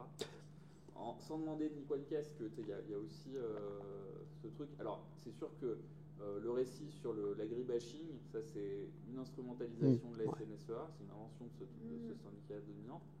Mais on voit aussi en fait qu'il fait ils ont renforcé la clôture, si tu veux, entre le milieu agricole et puis le reste des citoyens. Et oui, mais moins les gens connaissent le monde agricole, plus souvent, quand ils vont faire une critique, elle tombera mal à propos, comme on dit. Et donc, mais pour rester sur cette question de pulvé, on pourrait aussi imaginer que culturellement, les gens qui mettent du désherbant se disent que moi je milite pour l'interdiction du désherbant le dimanche. Le dimanche, c'est le jour où les gens font du vélo. On parle du dimanche sans chasse, mais ça, c'est vraiment le dimanche sans désherbant, ça serait bien, quoi. Les gens, ils font du vélo. Bon, d'accord, il n'y a pas de ce jour-là, ça accorde. Mais enfin, non, maintenant, ils ont des super pulvés, ils font 30 hectares dans la journée. Moi, je milite pour qu'on interdise le désherbant le dimanche. Voilà. Donc, en fait, on pourrait tous faire des pas les uns vers les autres. Et oui, c'est sûr, des fois, il y a des critiques qui tombent mal, quoi. Je vous dis, l'histoire de la boue, faire la différence entre le type qui met de la boue parce qu'il s'en fout et le type qui met de la boue parce que vraiment ça menace la pluie, il est obligé de sauver sa culture, il n'a pas le choix et en fait c'est la merde pour lui, quoi. Il faut plus le plaindre qu'autre chose, quoi. Mais pour ça il faut connaître un peu plus. Et c'est pas très dur, il n'y en a pas beaucoup à apprendre, quoi. Ça ne demande pas d'aller en école d'agriculture, hein. Est-ce que tu fais déjà des visites sur le terrain, de lecture du paysage? Comment toi, tu vois Alors je réfléchis à ça. Le seul problème, si tu veux, c'est que très souvent, c'est des trucs saisonniers ou fugaces. Tu vois? Et c'est marrant parce que j'en parlais avec Delphine, j'en suis presque à me dire, il faudrait que je trouve une équipe. Et j'ai mis le cocovoit pour rigoler, mais à mon avis, on devrait faire des cocovoits uniquement sur, enfin pas humoristique, mais tiens, depuis la route, on voit ça, est-ce que vous savez que... Parce qu'en fait, chacun de ces sujets, là je les ai abordés comme ça, mais on peut les creuser d'un point de vue technique, d'un point de vue environnemental, d'un point de vue social, d'un point de vue culturel. Enfin, il y a 1000 trucs, quoi. J'expliquais à Delphine un truc que j'ai réalisé aussi, c'est que il y a d'un point de vue linguistique aussi. Moi, je pense que j'ai fait une trouvaille, parce que sur Internet, ils ne l'ont pas trouvé. Le mot qui a le plus de déclinaisons locales en France. L'histoire de chocolatine, pain au chocolat, c'est de la merde, ça. Avec 2 mots, c'est nul. Eh bien, sincèrement, il y a un mot. J'ai fait une école d'agriculture, moi, à Clermont-Ferrand. Dans la classe, j'ai trouvé 12 mots. 12 mots pour ce truc-là. Dans une seule classe d'Auvergne. Donc je me dis qu'en France, il y a peut-être 100 mots. Et ce mot, c'est un mot qu'on utilise que quand on est dans le champ. Et que entre paysans. Et on n'a jamais besoin de s'en servir en dehors de chez soi. Ça désigne le bout du champ. Vous savez, quand on laboure, l'endroit où on fait demi-tour. Comment ça se dit chez toi? Punaise, je sais pas. Eh bien, je vais te dire, alors chez moi, on dit la chintre. Mais il y en a, ils disent la tournure, la fourrière, le courton, la verse, le cap. Et je vous dis, j'avais 12 mots dans une classe. Et en fait, même, moi, quand je passe, je vois un paysan qui a fait tous ses labours et il ne reste plus que le bout à faire dans l'autre sens. Je dis, tiens, il ne reste plus que les chintres. Eh bien, ce mot-là, il va bientôt disparaître, en fait. Et chintre, c'est le mot de la Loire, quoi. Ou même des versions, on dit, je suis en train de déchintrer. Voilà, je suis en train de retourner les chintres. Il ne reste plus qu'à déchintrer. Eh bien, il y a 1000 trucs comme ça qui sont un peu en train de disparaître et c'est dommage, quoi. Voilà. Un peu nul de finir là-dessus, mais voilà. Donc, cette question de la réappropriation, moi, je me dis peut-être des conférences, des visites sur le terrain, mais le problème des visites, c'est que les bottes d'enrubanage, elles ne sont pas tout le temps là. Le labour, c'est pas tout le temps. Vous voyez, c'est très saisonnier. Donc, des fois, avant de voir plein de trucs intéressants, mais après, il y a des trucs aussi qui sont un peu tout bêtes. Vous voyez, par exemple, quand vous êtes en voiture, vous n'avez pas remarqué, il y a des oiseaux blancs dans les prés. Des oiseaux blancs. En fait, il y en a 3 sortes. Alors, le gars de la LPO, il le saurait mieux que nous, mais en fait, il y en a 3 sortes. Il y a le héron garde-bœuf, qui est blanc, petit. Souvent, ils sont souvent 10-15 ensemble, minimum, voire plus. Petite patte, bec jaune, patte jaune. Après, il y a l'aigrette garzette, un peu plus grande, patte noire, bec noir. Souvent, il y en a 4-5 ensemble. Et après, il y a la grande aigrette, comme un héros. Pas de jaune, bec jaune, et souvent il n'y en a qu'une ou deux. Et bien vous passez en voiture, je sais qu'à 300 mètres, je dis grande aigrette ou héron garde-bœuf. Enfin, ça sert absolument à rien, mais quelque part, ça rend un peu le voyage intéressant, quoi. Et il y a 1000 choses comme ça. Il y a des paysans, moi je suis de moins en moins éleveur, donc je m'occupe moins des vaches maintenant, mais il y a des éleveurs, leur regard est tellement acéré, ils passent à 100 km/h, ils voient un troupeau de 20 vaches. Selon comment elles sont tournées, ils arrivent à voir si une des vaches est en train de faire le veau. Une vache qui fait le veau, elle lève la queue, mais une vache qui pisse aussi, elle lève la queue. Eh bien, la disposition de la vache qui lève la queue, si elle est 5 mètres plus loin des autres que ce qu'elle devrait, il sait que, ou elle est tournée dans l'autre sens, il dit cette vache, elle est en train de s'isoler, elle commence à avoir des contractions, elle va faire le veau. Mais à 300 mètres, hein, c'est impressionnant. Il y en a, c'est des champions de ça. Et il y a 1000 choses comme ça. J'ai pas trop fait de conclusion à mon intervention en fait. Non, mais ça donne envie en fait. Ça donne envie d'aller connaître tout ça parce que je me rends compte que c'est toutes ces petites choses. Enfin, dans nos spécialités, dans nos métiers, c'est aussi des trucs qu'on a. Le regard acéré, savoir où est le problème, où est la panne, où est sur ça. Sur tel, Oui, sauf que là c'est sur un truc qui appartient à tout le monde, quoi, c'est ça, le paysage. C'est là. Enfin, l'environnement autour, quoi. Ça donne envie d'aller reprendre tout ça. Donc, quand je vois mon père, ça me donne. Je me dis, mais je vais passer 3 heures avec lui, là, que j'aille apprendre tout ce qu'il peut me donner, quoi. Mais c'est pas si long, hein, sincèrement. Mais ça C'est donne envie d'avoir. c'est pas très long à recapter. C'est pas si long, mais si on se met en position, tu vois, de se dire il faut retravailler cette culture, il faudrait peut-être se demander en fait où est-ce que les agris touchent les publics dans les instances. Peut-être, tu vois, au niveau de la commune, au niveau de, tu vois, même de, je repense à votre cas, c'est dans la plaine du Forêt, tu vois, des associations de gestion du canal, là, Les ASA. les ASA. Ça devrait être des instances, tu vois, qui s'ouvrent peut-être un peu plus aux intérêts et qui diffusent en fait de la connaissance en fait et des points de vue différents en fait. Alors moi j'ai une expression pour un peu préciser ce que tu dis. Les paysans, on n'a pas envie que les gars de la ville décident à notre place. Par contre, moi je milite pour que les décisions agricoles prises dans les cercles agricoles soient prises sous le regard éclairé des citoyens. Vous voyez, c'est pas vous qui allez nous dire à quelle heure on arrose. Mais les décisions que la profession prend sur ces méthodes d'arrosage, elles doivent être prises sous votre regard. Et on doit avoir des arguments et on doit vous les donner et au moins justifier un peu, quoi. C'est ça la clé en fait. Il ne s'agit pas de faire un parlement citoyen qui va nous dire quoi, quand, comment, mais sortir de ce cercle fermé. En fait, c'est pas pour dire du mal de la FNSEA, mais aujourd'hui il y a des gens qui ont intérêt à ce que tout ce qui est agricole se fasse à la Chambre d'agriculture et au ministère de l'Agriculture. Et en fait, non, on a vu que l'agriculture, c'est un sujet démocratique. Donc il faut arriver à parler agriculture en dehors de ces endroits-là. À chaque fois qu'on parle agriculture en dehors de ces endroits-là, c'est gagné. C'est pas facile avec les lobbies aussi qui prennent la parole, qui prennent des décisions. En fait, ils prennent les mots et ils invisibilisent beaucoup de choses. Et pour Oui. des citoyens qui savent rien, c'est facile d'embobiner. Oui, bien en plus les paysans, des fois on sort la carte un peu, on a le carte joker, on travaille dur, on est mal payé, ce qui est vrai. Mais ça c'est un peu la carte pour, donc c'est bon, c'est nous qui avons raison. Alors, oui, on travaille dur, oui, on est mal payé, mais ça ne veut pas dire qu'on n'a pas le droit d'en parler, quoi. C'est deux sujets différents. Tu peux dire 2 mots sur la Confédération paysanne et son histoire, qu'est-ce que c'est Eh bien, la Confédération paysanne, non mais je ne veux pas faire l'histoire de la Confédération. D'un point de vue historique, en théorie, après-guerre, il y avait un monopole syndical. C'était des raisons historiques. Mais au tout début, il y avait même que 5 syndicats dans les usines. Les 5 syndicats qui avaient plus ou moins résisté pendant la guerre étaient des syndicats représentatifs. Et vous étiez obligé d'être dans les 5. En fait, à la base, la CGT s'est coupée en 2, c'est devenu CGT-FO. C'est pour ça que quand il y a FO, c'est toujours marqué CGT-FO. À la base, il y avait 4 syndicats. Et encore, il y en avait que 3, parce que la CFDT est devenue... la CFDT s'est elle-même coupée en 2 pour donner un bout de la CGC, je crois. Mais bref.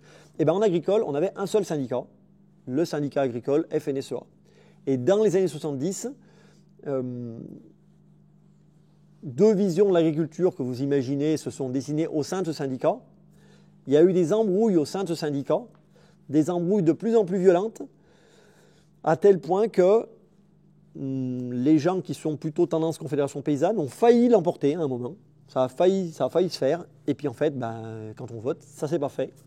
Et plutôt que de perdre systématiquement dans l'influence de la FNSEA, ils ont choisi la loi l'autorisait désormais, de créer un autre syndicat, devenir représentatif. Et c'est là que d'autres syndicats ont apparu, le MODEF dans le sud-ouest, la Confédération paysanne et d'autres, la coordination rurale après. Et donc, nous, la Confédération paysanne, pour faire le lien avec ça, je dirais qu'on est le syndicat qui a envie qu'on parle d'agriculture en dehors de là où des cercles restreints, parce qu'en fait, on perd tout le temps, nous. Vu qu'on fait que 20-25%, démocratiquement, on perd. Alors qu'on se dit que devant les citoyens, on perdra un peu moins. Peut-être même qu'on gagnera des petites batailles. Et donc, nous, on est le syndicat qui a envie de parler agriculture avec les citoyens, qui accepte d'en parler, qui le vit plutôt bien. Puis en fait, on est aussi un peu le syndicat qui fait vachement de la vente directe, quoi. Sur les marchés, les fromages, les œufs, les machins, c'est un peu nous. Les maraîchers, c'est nous. Donc, on fait de la vente directe, on côtoie les consommateurs qui sont les citoyens. Donc, c'est pas étonnant qu'on soit le syndicat qui a envie de parler agriculture en dehors, quoi, du monde agricole.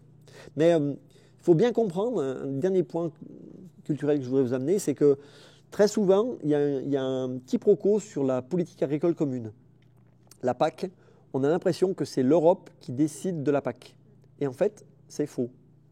À titre personnel, moi je suis anti-Union européenne. Mais parmi toutes mes critiques de l'Union européenne, j'utilise jamais l'argument de la PAC parce que objectivement, ce n'est pas un bon argument. Le crime de la construction européenne, c'est le libéralisme, la concurrence totale entre les citoyens, entre les pays, entre les régions, avec l'ultra-spécialisation, le libéralisme total, le libre-échange total. Ça, c'est ça le crime de l'Union européenne. D'un point de vue agricole, la PAC, ça n'est pas tant que ça. Parce que le principe de la PAC, c'est l'Union européenne prend du pognon au pays, fait des enveloppes, dit cette enveloppe, elle est faite pour l'agriculture et renvoie le pognon au pays. Mais en fait, laisse une très grande liberté à chaque pays pour faire ce qu'il veut avec ses sous. En gros, il y a plus ou moins une indication du style, il faut que 25% servent pour des sujets un peu environnementaux. Mais c'est juste ça. Hein. Et chaque pays fait ce qu'il veut. Et la France, avec cette enveloppe qui est de 15-20 milliards, pourrait très bien dire, cette enveloppe, nous, on s'en sert pour mettre plus de haies. Et dorénavant, il n'y aura pas de prime dans la Loire pour tout près de plus de 5 hectares. Ou toute personne qui irrigue devra avoir au moins 3 mares. Mais l'Europe, elle s'en fout complètement. Hein. Et même, elle dit bravo si vous le faites. Elle ne vous oblige pas à le faire, mais elle vous laisse le faire. Et donc, chaque pays a une version de sa PAC. Et donc, il y a une version de la PAC française qui est la version FNSEA. À tel point que, c'est là que je leur en veux un peu, quand l'Europe dit « bon, il faut qu'il y ait un peu d'environnemental », quand ça arrive dans le pays, c'est remouliné par le pays. Et l'environnemental, au tout début, c'est il faudrait qu'il y ait sur chaque ferme une proportion de surface d'intérêt environnementaux. On va compter un peu les arbres, les haies, pour que quand même, 100 hectares, il faut qu'il y ait au moins, 12 km de haies et 300 arbres ou 2 mares, quoi. Alors, bien sûr, c'est les fonctionnaires, donc il y a des coefficients, des points, des machins, catastrophe, mais bon, peu importe. Mais comme c'est mouliné par la version française, la FNSEA vous fait un moulinage qui dit, on veut de la diversité. Oui, les arbres, les haies, c'est de la diversité aussi. Mais quelque part, un type qui, au lieu de faire 100 hectares de blé, ferait un tiers blé, un tiers maïs, un tiers luzerne, ça serait déjà un peu de la diversité quelque part. Et on pourrait mettre des coefficients, et à la fin, on vous met des coefficients qui font qu'à la fin, le mec, il n'a pas d'arbre, mais il est bon quand même en diversité parce qu'il ne fait pas, il ne fait pas 100 hectares de maïs, il en fait que 40. Et il y a 3 gros champs, quoi.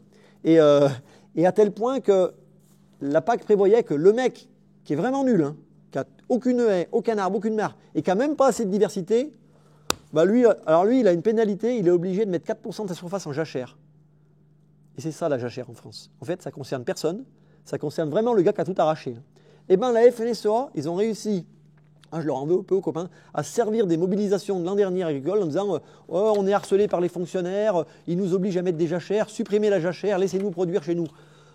Alors en fait non, la jachère, dans la Loire, je ne sais même pas s'il y a un seul mec qui fait de la jachère. La jachère, c'est quand on ne produit pas. C'est quand un champ qu'on laisse tranquille. Voilà. Et en fait, la jachère, dans la PAC française, c'est une petite punition pour le mec qui n'a pas les surfaces en gros environnementales et qui n'a même pas réussi à baiser le système avec l'histoire des coefficients de diversité, quoi.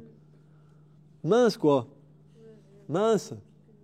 Ben, ils ont réussi à le faire sauter, ça. J'ai l'impression qu'il manque des soucis de médiation aussi autour de ces questions-là. Là, on parlait de la lecture du paysage, et en fait, ça vaut pour le paysage agricole comme pour les questions d'architecture.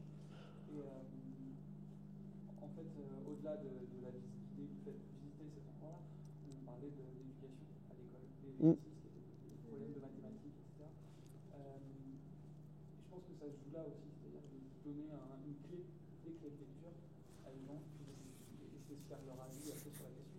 Pour pouvoir Ah oui, ça c'est très important. Se faire son avis après. Oui. parce que c'est aussi, là on parle de beaucoup de choses, quand on n'est pas forcément là-dedans, sur des questions économiques, politiques, c'est très compliqué de comprendre ce qui s'y passe. J'avoue que je sais pas de ce qu'on est en train de se faire là tout de suite. Au-delà de ça, c'est aussi comment chaque individu de la ville, de la campagne, qui connaît l'agriculture ou pas, peut saisir et s'intéresser à ces questions-là. Des questions de territoire, à des questions de paysage, mais aussi à des questions individuelles. Pourquoi ça me parle, pourquoi ça me parle pas. En fait, d'avoir plusieurs points d'entrée dans cette question. La partie éducative, c'est évident. Mais regarde, les gens se sont passionnés. Enfin, imaginez le temps qu'on passe sur le foot. Mais il y a des gens, ils connaissent tous les championnats d'Europe, quoi. Ligue 1, première ligue anglaise, Liga espagnole, ils connaissent tous les joueurs, les transferts, les montants. Et en gros, si 10% de l'énergie qu'on met sur le foot, on la mettait sur la connaissance agricole, ça suffirait. Hein. Maintenant, il y a une culture, enfin la culture des mangas, par exemple. Enfin, c'est génial, quoi. Moi, je trouve ça. Mais il y a des gens, ils sont devenus ultra spécialisés de ces trucs-là. Enfin, c'est pointu, quoi. C'est que c'est du divertissement, le problème c'est ça aussi. Oui. C'est que c'est facile d'accès parce que ça vient divertir. On va pas faire des télé-réalités dans les fermes. Enfin, il y a déjà l'amour est dans le feu et encore, il n'y a pas grand monde qui regarde.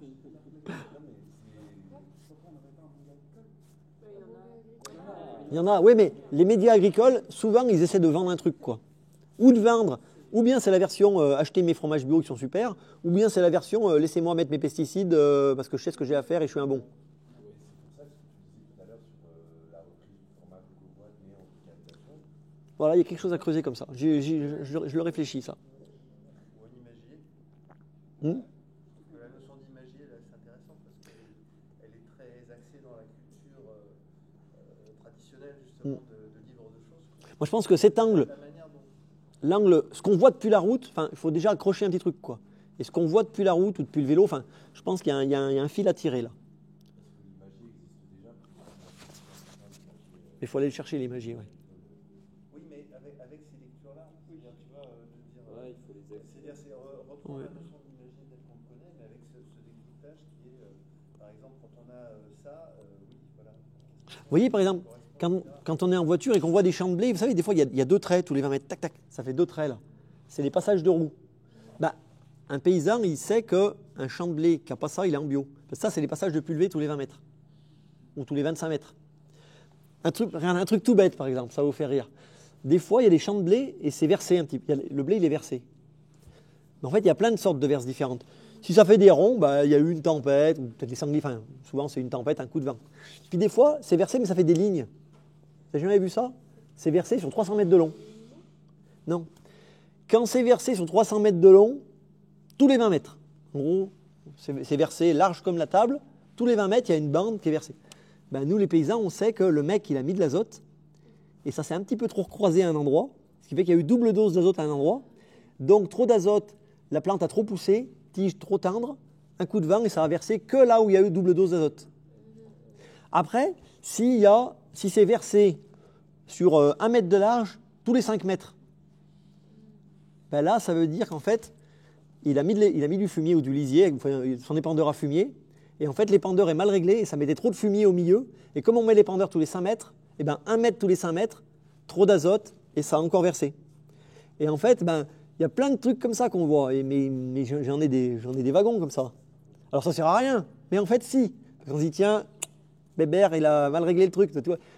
Des collections d'images comme ça, moi j'en ai plein aussi. J'ai un truc qui s'appelle le dictionnaire du paysage, qui est en ligne d'ailleurs. Ah bon? Et, oui. ce truc-là, je me suis demandé pendant des années ce à quoi ça pourrait servir. Bon, il y a peut-être. Là, on va garder le lien. Voilà. Je me suis rendu compte il n'y a pas si longtemps qu'en l'activant ce truc-là avec des gens, en fait, tu vois, c'est plus moi qui prends les photos mais c'est plutôt un groupe de... Parce que si tu veux, en fait, le truc, c'est que tu bosses avec ce qu'on appelle des typologies photographiques, c'est-à-dire qu'un piquet, bon, tu as une manière de le prendre, on le prend toujours de la même façon, et du coup, en fait, ça permet de faire des comparaisons, tu vois, sur les piquets, des comparaisons sur la façon dont on met le fil, ou je sais pas quoi. Mais oui, mais... Plein de petits détails comme ça.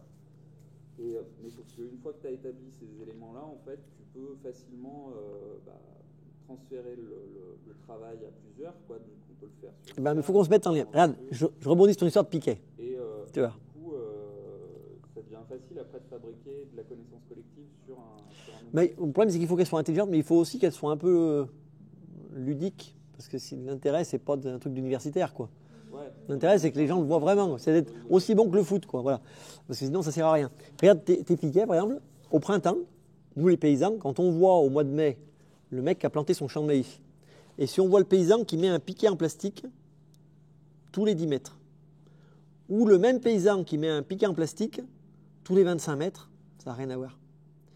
S'il met le piquet tous les 25 mètres, c'est pour savoir où est-ce qu'il doit viser pour désherber. S'il met le piquet tous les 10 mètres, c'est qu'il est en train d'installer une clôture électrique pour pas que les sangliers viennent manger son maïs. C'est tout bête, quoi. Mais à 100 km/h, on le voit, nous. Et il y a 1000 choses comme ça. Rouler à 100 km/h. Sur autoroute. Sur autoroute, ouais. Toutes les formes ludiques autour de ça, elles peuvent exister. Voilà, il y a quelque chose à travailler. Il y a quelque chose à travailler.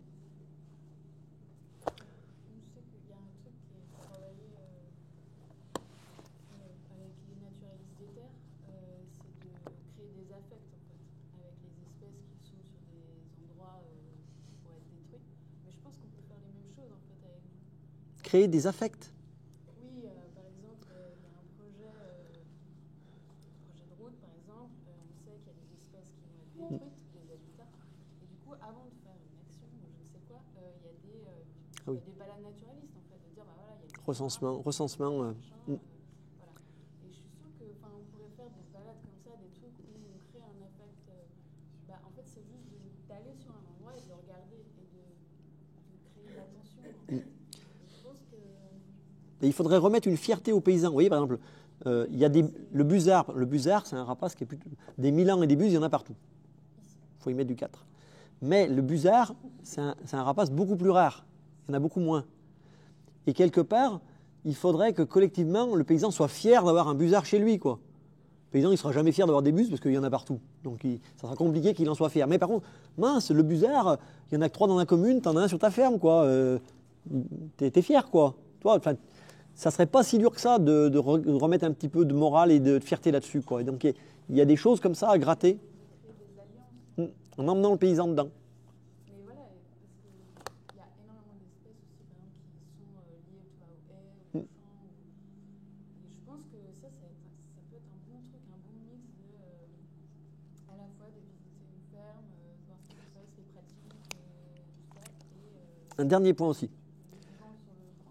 Un écueil, c'est que d'un point de vue agricole, très souvent, les paysans, ils ont une prise sur le réel. Ils aiment bien être connectés au réel. Et très souvent, le jugement qui est porté sur eux par l'administration est purement administratif. Je veux dire par là, quand il y a un contrôle sur les pratiques agricoles, et ça traumatise les paysans, le contrôleur se fout complètement de ce que le paysan a fait. Le contrôleur, il vient contrôler uniquement ce qui a été écrit sur le cahier d'enregistrement. Mais c'est tragique, ça. C'est-à-dire, en gros, le paysan peut mal faire, c'est pas très grave. S'il a écrit qu'il a bien fait, c'est bon. Et en fait, ce qu'il faudrait, c'est que cette question-là du regard sur le monde, sur les fermes, ce soit un regard qui n'ait pas cet écueil-là, qui soit vraiment opérant, en disant, sur votre ferme, on a réellement vu ces animaux. Que ce ne soit pas une histoire de coefficient de tableau, d'enregistrement à la con, parce que je vous jure que c'est vrai. Les contrôles ne portent pas sur ce qu'on fait. En gros, quand vous avez un mec qui a le droit de mettre que, je sais pas, par exemple, il a le droit de mettre que 50 kg ou 100 kg d'engrais par pré, le type, il a 100 hectares, il a acheté 10 tonnes, ça fait pile 100 kg par pré, il a mis 100 kg par pré, ou bien il a acheté 10 tonnes, mais il a tout mis au même endroit, il a mis 200 kg à un endroit et 0 à l'autre, le contrôleur s'en fout. Le contrôleur, il vient voir là où tu as écrit ce que tu as fait. Et ça, ça fait qu'une partie des paysans ont un mépris pour ceux qui viennent leur donner leur avis sur ce qu'ils font, parce que leur avis, il est tout souvent posé sur un truc bidon. Alors que quand l'avis est vraiment posé sur de l'opérationnel, quelque part, je pense qu'ils l'acceptent mieux. Donc il y a ça à prendre en compte aussi, quoi. Moi, j'ai aussi un questionnement, c'est quoi les espaces de rencontre entre les gens qui bossent paysans, paysannes et les gens qui ne travaillent pas à la terre en fait. À quel endroit on se voit, tout simplement, parce que quand tu as la majeure partie des gens qui habitent en ville, moi j'ai beau avoir grandi en étant ultra sensibilisée à ça, avec de la famille, etc. Mais en fait maintenant j'habite en ville, je croise quasiment, si je vais pas aux amis de la Confédération paysanne comme le mois dernier, je vous croise plus en fait, quasiment pas. Et du coup, bon, il y a des fêtes, il y a des choses et tout, mais c'est quoi les espaces où on peut avoir... Demain, je fais une corvée patates. On cherche du monde. Non, mais en plus, on est debout sur une machine. Hein. Vous repartez tous avec des patates. Est-ce qu'il y en a qui veulent venir ramasser les patates demain? Boissez-les-Morons. La ferme aux 3 granges, Boissez-les-Morons, à ma coopérative. On cherche des bras. Oui, non, mais c'est clair, il faut retrouver des occasions. Sincèrement, tout à l'heure, on a parlé des écoles. Moi, je trouve que les écoles en milieu rural, même elles ne font pas ce travail-là. C'est-à-dire qu'en gros, tu peux être dans une école, dans une commune où il y a 10 paysans, et ben, à aucun moment, la maîtresse va dire il y a 10 paysans dans la commune, il y en a 2 qui ont des vaches noires, 2 qui ont des vaches blanches, Jackie qui a le tracteur vert, lui il est en bas, lui il est en haut, lui il a un petit tracteur, lui il fait de la vigne. Sincèrement, ça aussi, ça pourrait être fait, quoi, moi je trouve. Hein. On n'est pas bon là-dessus. Non, mais après, il y a il y a quand même pas mal de visites qui sont faites, mais dans des fermes pédagogiques.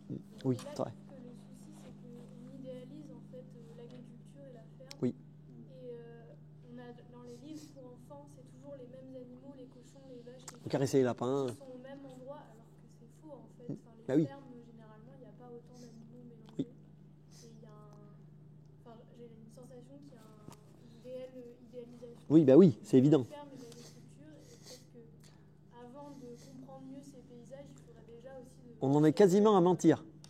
Dans toutes les fermes pédagogiques, il y a des lapins dans les clapiers qu'on peut caresser.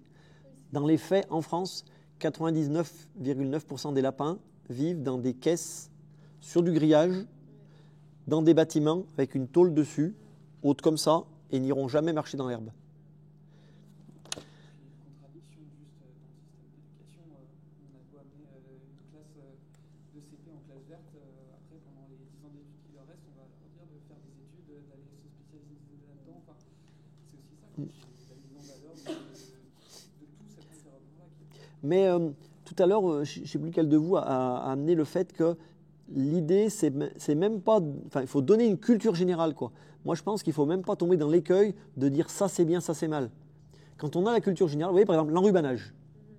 Ce fameux enrubanage, c'est bien, ça a des vraies qualités, ça permet de récolter alors qu'il va pleuvoir, mais ça a un inconvénient, c'est que ça passe du plastique, pas trop recyclable. Officiellement, il est recyclé, mais bon, on sait ce que ça veut dire. Hein. Il y a un camion qui y emmène, hein, ça veut dire juste ça. Donc, c'est à la fois génial et un inconvénient. Un regard citoyen éclairé, ça peut faire que le gars, il a fait son enrubanage, effectivement, avec la pluie cette année, il n'a pas le choix, il fait de l'enrubanage. Ou bien ça peut être, dis donc, il est chier, lui, il annonce 3 jours de beau, il fait quand même de l'enrubanage.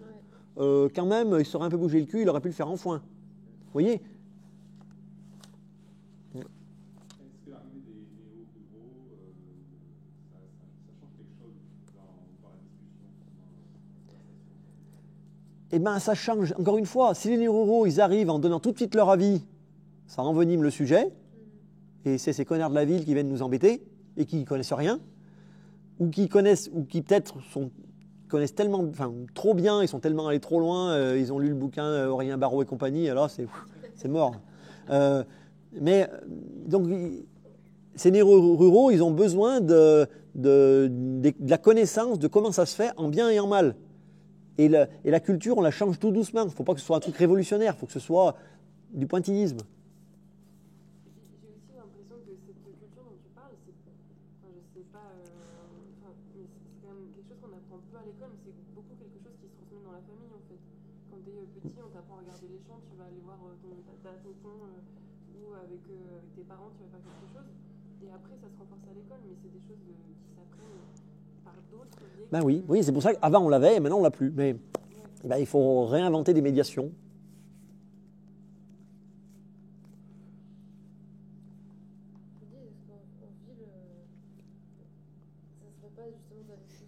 gens allaient acheter au marché, en fait, par l'école, en disant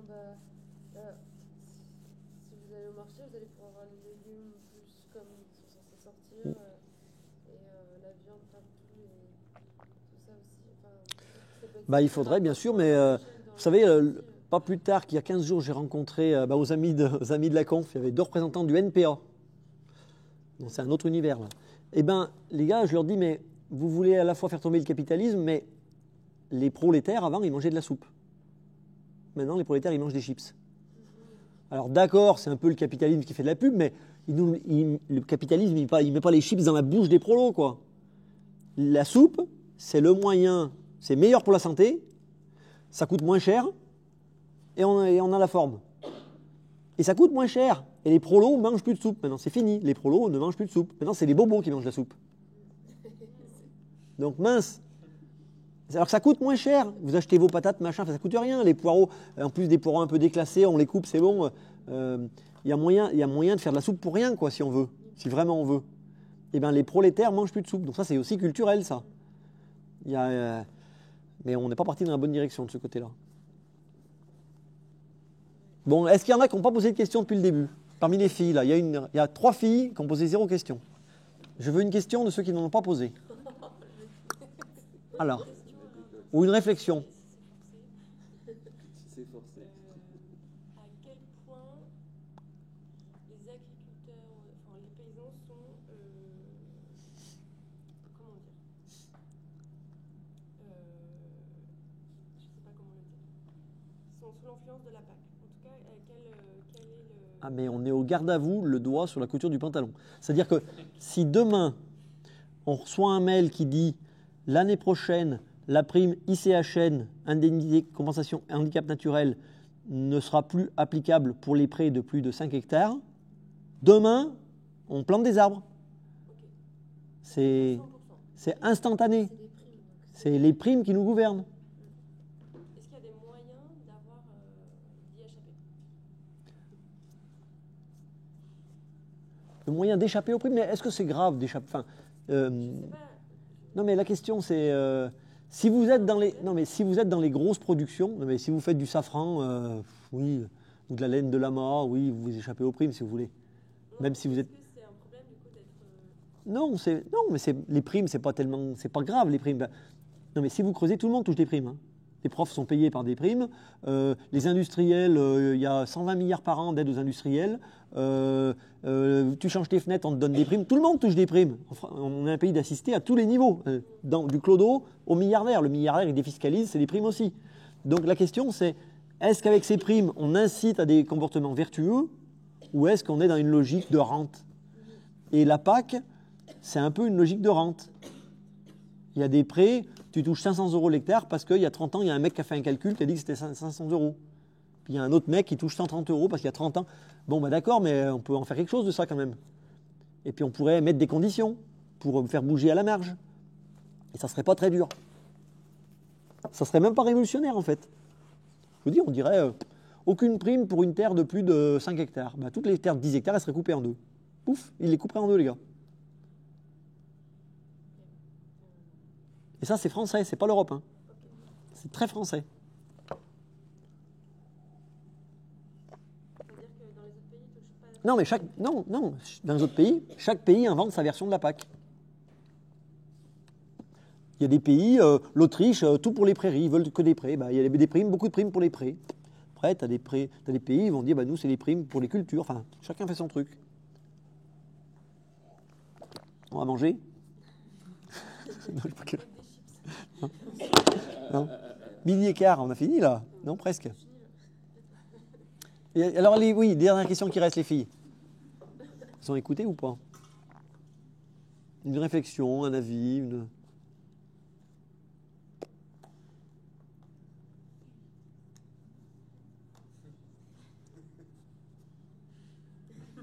Vous avez tout. J'aurais dû le dire dès le début. J'aurais dû dire, trouvez une question. Vous le passerez tous. C'est bon? Merci beaucoup. Allez.